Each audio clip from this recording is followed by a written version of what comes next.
Chapter 1, Whispers in the Clouds. Ethan drifted through the iridescent clouds of Cygnus, the gas giant a swirling canvas of ochre and violet beneath him. Tethered to the research station, Zephyr by a shimmering bioluminescent cable, he felt a familiar thrill. This wasn't just another research dive. It was a conversation with a world unlike any other. Cygnus' upper atmosphere, a cauldron of exotic gases and bizarre life forms, was his laboratory, his passion, his muse. His exosuit, a marvel of biotech, hummed softly, regulating the pressure and filtering the ammonia-rich air. Through its augmented reality visor, Ethan analyzed the data streaming from his sampling drone. He was tracking a newly discovered extremophile, a pulsating, jellyfish-like organism that seemed to thrive on the energy differentials within the swirling atmospheric currents. Remarkable, he murmured, adjusting the drone's course to follow the organism's erratic path. It converts the energy directly into bioluminescence. Incredible efficiency. Zephyr comms crackled. Ethan, you're approaching the Xylar exclusion zone. Advised to return to designated airspace. Acknowledged, Zephyr, Ethan replied, a slight frown creasing his brow. The Xylar, the enigmatic inhabitants of Cygnus, were fiercely protective of their floating biocities and the delicate ecosystem they had cultivated within the gas giant's atmosphere. Though humans and Xylar had maintained a respectful, if distant, coexistence, their interactions remained limited. Suddenly, a flash of iridescent turquoise caught his eye. It shimmered, then pulsed again, a vibrant beacon against the backdrop of swirling gases. It wasn't the extremophile. It was something else. Intrigued, Ethan nudged the drone closer. As the drone relayed higher resolution images, the turquoise resolved itself into a figure, graceful and ethereal. It was a Xylar. She was unlike anything he'd ever seen. Her skin, a living canvas of iridescent blues and greens, shimmered with an internal light. Large, multifaceted eyes, like polished gemstones, observed him with an unsettling intelligence. Delicate, fin-like appendages extended from her back, rippling in the atmospheric currents. Ethan held his breath, mesmerized. He'd studied Xylar biology, of course, seen recordings, and even interacted with a few Xylar diplomats during his time on Cygnus, but nothing prepared him for witnessing their beauty firsthand, unfiltered by screens and formal protocols. The Xylar tilted her head, her luminescence pulsing a soft lavender, a color Ethan hadn't seen recorded before. He realized, with a jolt, that he was trespassing. He was about to apologize, to retreat back to human airspace, when the extremophile he had been tracking drifted between them, its pulsating bioluminescence a silent bridge between two very different worlds. The Xylar's eyes, which had been focused on him, shifted to the organism. A soft, melodic sound, like wind chimes in a gentle breeze, resonated from her. Ethan, captivated, forgot his apprehension. "It's fascinating, isn't it?" he said, his voice barely a whisper, as if afraid to shatter the delicate moment. "The way it converts energy. I've never seen anything like it." The Xylar turned back to him, her luminescence shifting to a curious amber. She responded with a series of melodic chirps and clicks, a language Ethan couldn't understand but felt resonating deep within him. He knew, with a certainty that transcended language, that they were talking about the same thing, sharing a common fascination for the wonder of life unfolding before them.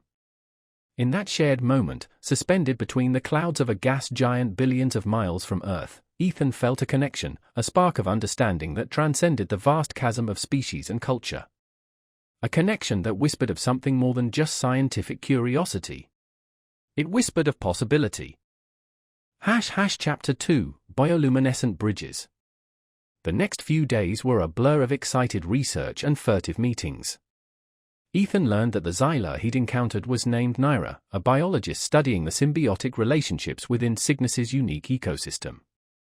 Their initial encounter near the extremophile had sparked a shared fascination, a scientific curiosity that transcended the barriers of language and species. Using a combination of gesture, rudimentary translation software, and the universal language of scientific diagrams, they began to collaborate. Ethan shared data from his drone, explaining his theories about the extremophile's energy conversion process. Naira, in turn, showed him intricate holographic models of the Xylar bioengineered floating cities, revealing the delicate balance they maintained with Cygnus's atmosphere. Their meetings always took place near the edge of the Xylar exclusion zone, a neutral space where the human and Xylar territories overlapped. Each encounter deepened Ethan's fascination with Naira. Her iridescent skin, which shifted colors with her emotions, became a language he was beginning to understand. Lavender for curiosity, amber for contemplation, a vibrant turquoise when she was excited. "Your skin," Ethan stammered during one of their meetings, pointing to the shifting colors. He still struggled with the translation software, but he hoped his meaning was clear. Naira touched her hand to her chest, her skin pulsing a gentle green, a color Ethan was beginning to associate with amusement. She then projected a holographic image of a human face flushing red, followed by a series of rapid chirps. Ethan understood. She was explaining the human equivalent of blushing. He chuckled, feeling his own face warm. "So, we both have ways of showing our inner states," he managed, feeling a thrill as he saw a flicker of understanding in Naira's multifaceted eyes. Naira's luminescence pulsed a warm gold, a color he hadn't seen before. She then gestured towards the swirling clouds of Cygnus, projecting images of the interconnected human stations, the modular structures a testament to human adaptability. Then, with a graceful sweep of her fin-like appendages, she projected a stunning image of a Xylar floating city. It was a breathtaking sight. Organic structures, woven together with bioluminescent filaments, pulsed with life. The city seemed to breathe, a living organism floating within the turbulent atmosphere. "It's magnificent," Ethan breathed, awestruck. Naira's luminescence pulsed the gold color again. She extended a hand towards him, an invitation. Ethan hesitated for a moment. Venturing into Xylar territory was unusual, even for a scientist with diplomatic clearance. But the trust in Naira's eyes, the warmth of her golden glow, dispelled his hesitation. He took her hand. It felt surprisingly warm and smooth. A gentle current, like static electricity, flowed between them. Naira led him through a shimmering veil of bioluminescent particles, the entrance to the floating city. As he stepped inside, Ethan felt a profound sense of wonder. The city was alive, a symphony of light and sound. Bioluminescent plants lined the pathways, their soft glow illuminating the organic architecture. Xylar moved gracefully through the city, their iridescent skin a kaleidoscope of colors against the backdrop of glowing flora. Naira explained, through a combination of images and gestures, how the city functioned. It was a perfect symbiosis, a closed-loop ecosystem where the Xylar lived in harmony with the atmosphere of Cygnus. They cultivated unique organisms that filtered the toxic gases, converting them into usable energy and nourishing the city's flora. Ethan was captivated, not only by the scientific marvel of the city but also by the profound respect the Xylar showed for their environment. He felt a deep connection to Naira, a shared understanding that transcended species and language. They were both, in their own ways, trying to understand and protect the delicate balance of life, whether on a gas giant billions of miles from Earth or in a bioengineered city floating within its clouds. As they walked through the glowing city, their hands still clasped together, Ethan felt a sense of hope blossom within him. A hope not just for the future of humanity in the vast expanse of the galaxy, but also for something more personal, something unexpected. He felt the stirrings of a connection with Naira that went beyond scientific collaboration, a connection that felt profound, and possibly, even, love. Chapter 3, Shadows on the Horizon. The gentle lavender of Cygnus's twilight deepened into a bruised violet. Ethan and Naira stood on the observation platform of the Xylar city, their hands intertwined. The bioluminescent flora of the city pulsed softly around them, casting a warm, ethereal glow. They had spent the past few weeks immersed in their shared research, their scientific collaboration blossoming into something deeper, something neither of them had anticipated. Ethan had learned to understand the subtle nuances of Naira's bioluminescent language. He knew now that the deep gold he'd first seen when she invited him into her city signified trust, a feeling he reciprocated wholeheartedly. The gentle pressure of her hand in his sent a thrill through him, a silent affirmation of the bond that was growing between them. They were discussing the extremophile's potential applications in Xylar bioengineering, their conversation a mixture of broken translations, gestures, and shared scientific understanding, when a tremor ran through the floating city. Naira's luminescence flared a startled crimson, a color Ethan hadn't seen before. The melodic sounds she usually emitted were replaced by a series of sharp, dissonant clicks. "What is it?" Ethan asked, his voice tight with concern. Naira pointed a slender finger towards the horizon, her hand trembling slightly. Ethan followed her gaze, his heart sinking into his stomach. The horizon, usually a soft curve of swirling gases, was marred by a cluster of dark shapes. They were vast, angular, and utterly alien. As they grew closer, resolving themselves against the violet backdrop of the sky, Ethan recognized their sinister silhouette. KRYLL. The KRYLL were a nightmare whispered about in hushed tones throughout human space. A hive-minded insectoid species, driven by an insatiable hunger for resources, they had carved a bloody swathe across the galaxy, leaving countless worlds ravaged and depleted. Their technology was brutal and efficient, their hive ships capable of draining a planet's resources in a matter of cycles. KRYLL, Ethan whispered, the word tasting like ash in his mouth. Naira's luminescence pulsed rapidly, shifting from crimson to a sickly yellow, a color Ethan instinctively recognized as fear. The dissonant clicks intensified, echoing the growing anxiety within the city. Holographic projections flickered to life, displaying images of the approaching KRYLL ships, their menacing forms growing larger with each passing moment. Alarms blared throughout the Xylar city, the melodic hum of its usual activity replaced by a frantic urgency. Xylar rushed to their stations, their bioluminescence flickering with a mixture of fear and determination. Zephyr Descoms crackled to life, breaking through the rising panic. Ethan, KRYLL incursion detected. All personnel return to station immediately. This is not a drill. Ethan's stomach churned. He looked at Naira, her face a mask of fear, her hand gripping his tightly. He couldn't just leave her, not now, not when her world was facing this terrifying threat. "I have to go," he said, his voice strained, "but I'll be back. I promise." Naira's luminescence pulsed a desperate blue, her large, multifaceted eyes filled with a mixture of fear and something else. Plea? Hope? He didn't wait for a response. He pressed his hand against hers, a silent promise of return, and then, with a heavy heart, he turned and ran, leaving the glowing sanctuary of the Xylar city behind him, racing towards the uncertain future that the KRYLL shadows cast upon the horizon. Chapter 4, Forged in Fire. The Zephyr shuddered violently as the KRYLL launched their assault. The gas giant's atmosphere, once a swirling canvas of beauty, was now a chaotic battlefield, crisscrossed by KRYLL attack drones and human defense lasers. Ethan, strapped into his exosuit, manned a bio-cannon, firing genetically modified extremophiles that disrupted the KRYLL drone's energy shields. The creatures, adapted to Cygnus's extreme conditions, proved surprisingly effective against the KRYLL technology, but they were vastly outnumbered. Shields failing, a panicked voice crackled over the comms. Section 4 breached.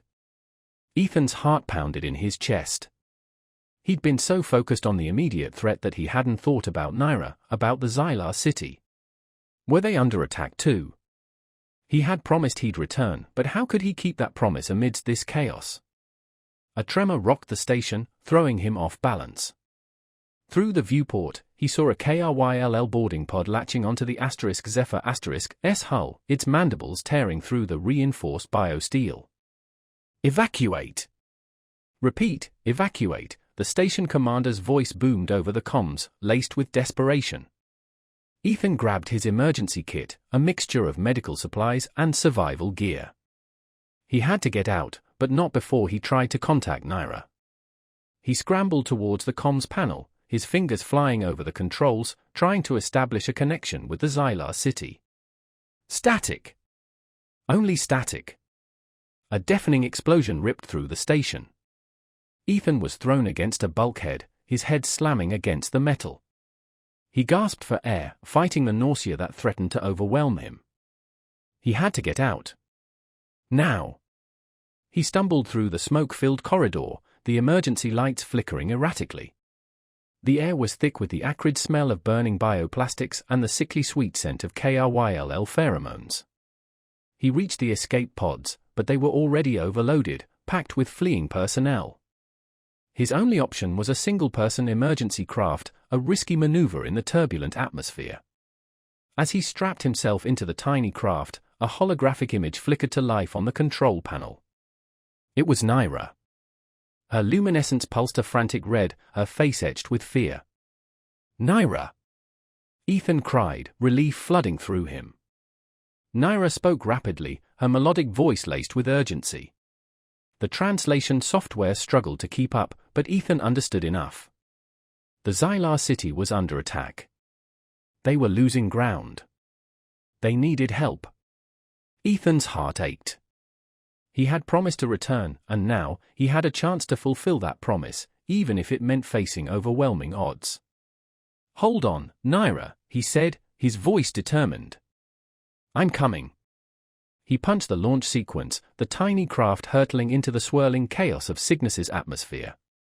KRYLL drones swarmed around him, their laser fire searing the craft's hull. Ethan maneuvered desperately, dodging the attacks, his eyes fixed on the shimmering silhouette of the Xylar city, a beacon of hope amidst the storm. He reached the city just as a KRYLL boarding pod was about to breach its defenses. He fired the craft's emergency harpoon, latching onto the pod and detonating its remaining fuel cell. The explosion ripped through the pod, scattering its debris across the turbulent sky. Naira met him at the docking bay, her luminescence pulsing a mixture of relief and fear. She threw her arms around him, her touch sending a wave of warmth through his exosuit. "You came back," she whispered, her voice choked with emotion. "I told you I would," Ethan said, holding her close. The city was in chaos.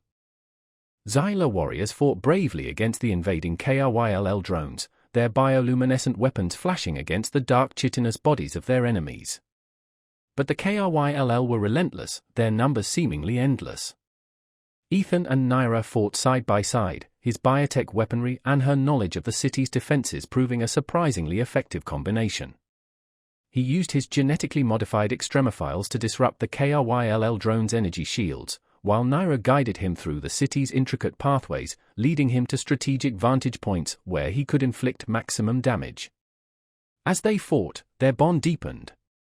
The chaos of battle forged a connection between them, a shared understanding born of mutual respect, trust, and a desperate fight for survival. In the heart of the fiery maelstrom, amidst the symphony of explosions and the chilling clicks of the KRYLL, a love story, as strange and beautiful as the world they fought to protect, continued to bloom. Chapter 5, Symbiotic Symphony. The Xylar city thrummed with the desperate rhythm of battle. Explosions rocked the organic structures, casting flickering shadows across the bioluminescent flora. Ethan and Naira found temporary respite in a hydroponics chamber, the air thick with the scent of exotic plants and the metallic tang of KRYLL blood. Naira's luminescence pulsed a worried violet, reflecting the strain of the ongoing battle. Her hand rested on Ethan's arm, the warmth of her touch a comforting presence in the cold reality of war. "We are losing," she said, her voice barely a whisper, the translated words appearing on Ethan's visor. "They are too many." Ethan watched as a holographic projection of the battle unfolded before them. KRYLL drones swarmed the city, their relentless attacks slowly overwhelming the Xylar defenses. He knew she was right. Their current strategy, while effective in small skirmishes, couldn't hold back the tide of the KRYLL invasion. They needed a new approach, something radical, something that would turn the tide of the battle. He looked at the plants surrounding them, their bioluminescent leaves pulsing softly. An idea began to form in his mind, a spark of inspiration ignited by the symbiotic ecosystem of the Xylar city and his own knowledge of extremophile biology. "What if?" he began, his voice filled with a sudden surge of hope. "What if we could use the KRYLL's hive mind against them?" Naira's luminescence shifted to a curious amber. "Explain," she prompted. Ethan pulled up a schematic of a KRYLL drone on his visor. "They communicate through pheromones and bioelectrical signals," he explained, tracing his finger across the drone's sensory organs. If we could disrupt those signals, create a symbiotic disruption, we could sow chaos in their ranks. He gestured towards the bioluminescent plants. Your flora generates a unique bioelectrical field. We could modify my extremophiles, enhance their bioluminescence using your plant's genetic structure. Imagine millions of these organisms, pulsing with a disruptive frequency, flooding the KRYLL communication channels. It could overload their hive mind, turn their own coordination into a weapon against them. Naira's eyes widened, her luminescence flaring a bright turquoise. A symbiotic symphony of disruption, she whispered, the poetic translation capturing the essence of Ethan's idea. It is possible, but dangerous. The KRYLL adapt quickly. We would need to act swiftly, precisely. We can do it, Ethan said, his voice firm, his hand tightening around hers. Together. They worked feverishly, the urgency of the situation fueling their efforts. Naira guided him through the city's genetic archives, a vast repository of Xylar bioengineering knowledge. Ethan, in turn, shared his research on extremophile adaptation, explaining how he could modify the organisms to carry the disruptive bioluminescence. Time seemed to blur as they delved deeper into their respective fields, their scientific minds working in perfect harmony. The pressure of the ongoing battle faded into the background, replaced by the shared focus of their combined effort. As they worked, Ethan felt a profound connection to Naira, a sense of unity that transcended their species, their cultures, their individual fears. He realized, with a startling clarity, that he wasn't just fighting alongside her, he was fighting her, for her world, for the future they were trying to build together.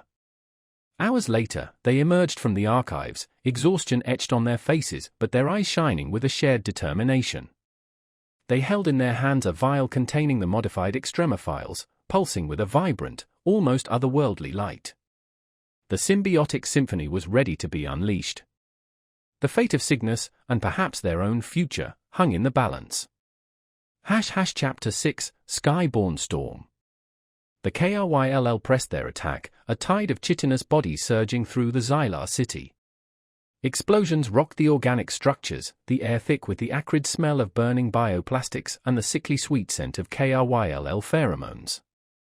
Ethan and Naira stood at the heart of the city, the vial containing the modified extremophiles pulsing softly in Naira's hand.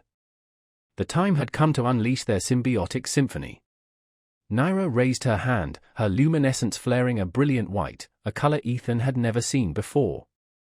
It radiated power, determination, and a touch of something he couldn't quite define, hope. She spoke, her melodic voice resonating with a new intensity, amplified by the city's communication network. Her words, translated on Ethan's visor, echoed through the embattled city, a call to arms, a plea for unity. Xylar, we face a grave threat, but we do not stand alone. Today, we fight not only for our city, but for the very heart of Cygnus. We fight alongside our human allies, united against a common enemy. Today, we unleash the Skyborne Storm. Ethan felt a thrill run through him as he watched the Xylar respond to Naira's call. Their bioluminescence pulsed in unison, a wave of vibrant colors washing over the city, a visual representation of their renewed determination. Naira turned to Ethan, her multifaceted eyes shining with a fierce light. "Ready?" she asked, her voice barely audible above the din of battle. "Ready," Ethan replied, his voice firm, his hand gripping the launch control for the dispersal drones. With a synchronized nod, they unleashed the Skyborne Storm. The dispersal drones, modified with Xylar biotechnology, swarmed into the sky, releasing the genetically modified extremophiles into the turbulent atmosphere. The organisms, enhanced with Xylar bioluminescence, pulsed with a disruptive frequency, a symphony of light and biological warfare. The effect was immediate and devastating. The KRYLL drones, their communication channels overloaded by the disruptive bioluminescence, began to malfunction. Their coordinated movements dissolved into chaotic spasms. They collided with each other, their laser fire scattering wildly, striking their own ranks as often as their intended targets. The Xylar, emboldened by the sudden disarray in the KRYLL ranks, redoubled their attack. Their bioluminescent weapons flashed with renewed vigor, cutting down the confused and disoriented KRYLL drones.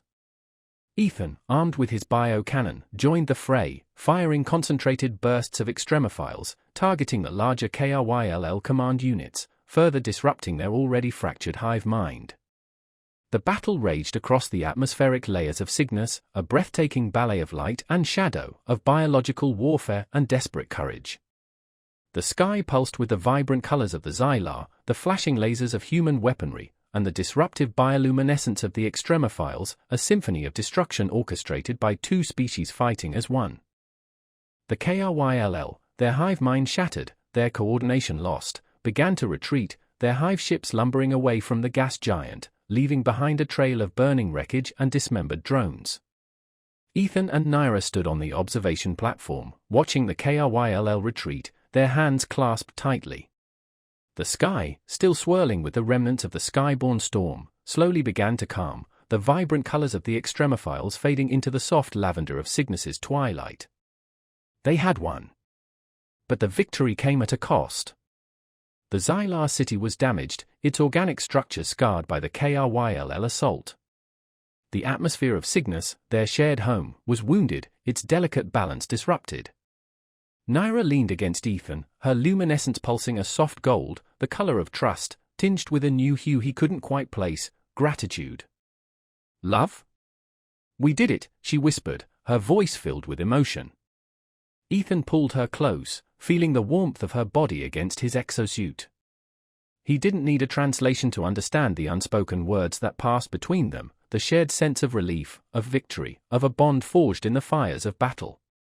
He looked out at the wounded sky, at the damaged city, and felt a surge of hope. They had survived. Together. And together, they would rebuild, they would heal, they would create a new future, a future where the symphony of life, in all its strange and beautiful forms, would continue to play among the clouds of Cygnus. Chapter 7, A New Dawn. The KRYLL were gone, their shadows receding from Cygnus like a bad dream. The violet hues of the gas giant's atmosphere, once bruised and battered, began to regain their vibrancy. But the scars of battle remained. The Xylar city, once a symphony of glowing life, was now a mosaic of vibrant hues interspersed with the dull grey of damaged structures. The air, still thick with the lingering scent of KRYLL pheromones, carried a new undercurrent, the metallic tang of loss.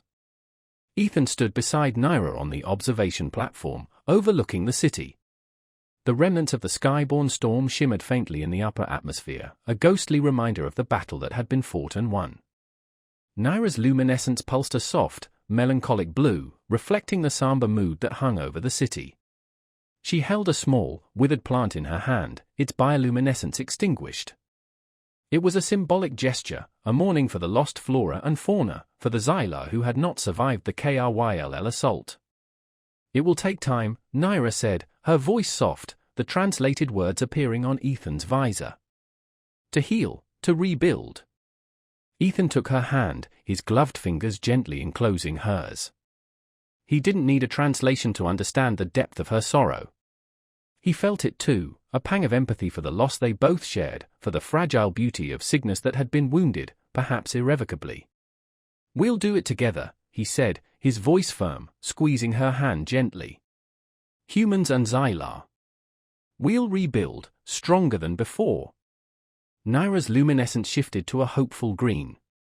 She turned to him, her multifaceted eyes, usually sparkling with life, now filled with a quiet sadness.